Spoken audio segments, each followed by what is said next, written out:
Une courageuse. Je vais te montrer que chez nous, la magie commence dans l'assiette. Il partit en direction de la cuisine, laissant Aminata observer le lieu. À l'arrière du bar, une cuisine semi-ouverte laissait entrevoir une partie de l'activité qui s'y déroulait.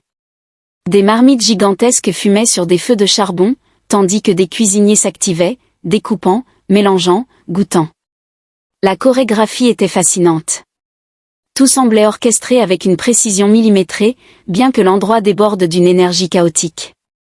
Aminata remarqua une femme au centre de tout, donnant des instructions d'une voix ferme. C'était certainement Mama Bintou, la doyenne des cuisinières dont elle avait entendu parler.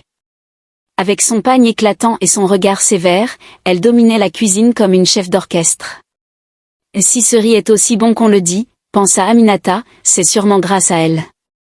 Alors qu'elle attendait son plat, Aminata se perdit dans ses pensées. Elle se demandait ce qui rendait ce fameux riz de l'amour si spécial. Était-ce un ingrédient secret? Une technique ancestrale? Ou peut-être juste un marketing bien rodé? C'est alors que son regard tomba sur une porte située à côté des toilettes, près de la cuisine. Une porte banale, mais qui s'ouvrait et se fermait régulièrement, laissant entrevoir un peu plus que ce qu'un simple client était censé voir. Elle fronça les sourcils. La curiosité, son éternelle compagne, se réveilla. Elle voulait savoir.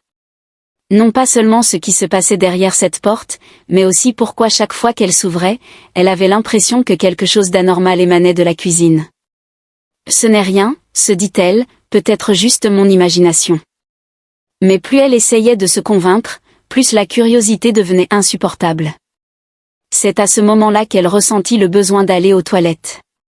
Pas une envie pressante, mais suffisamment pour qu'elle décide de se lever. Elle se dirigea vers l'arrière du bar, là où se trouvaient les sanitaires. En passant près de la porte mystérieuse, elle ralentit instinctivement.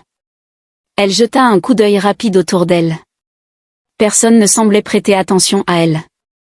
Alors, poussée par une impulsion qu'elle ne pouvait réprimer, elle se pencha légèrement pour regarder à travers l'entrebâillement de la porte.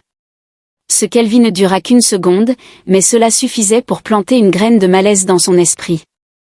Une marmite énorme, un bras qui remuait quelque chose avec une énergie frénétique, et une goutte de sueur qui tombait, directement dans le contenu de la marmite. Aminata recula d'un pas, la gorge sèche. Elle avait du mal voir. Oui, sûrement. Qui laisserait quelque chose comme ça arriver dans une cuisine?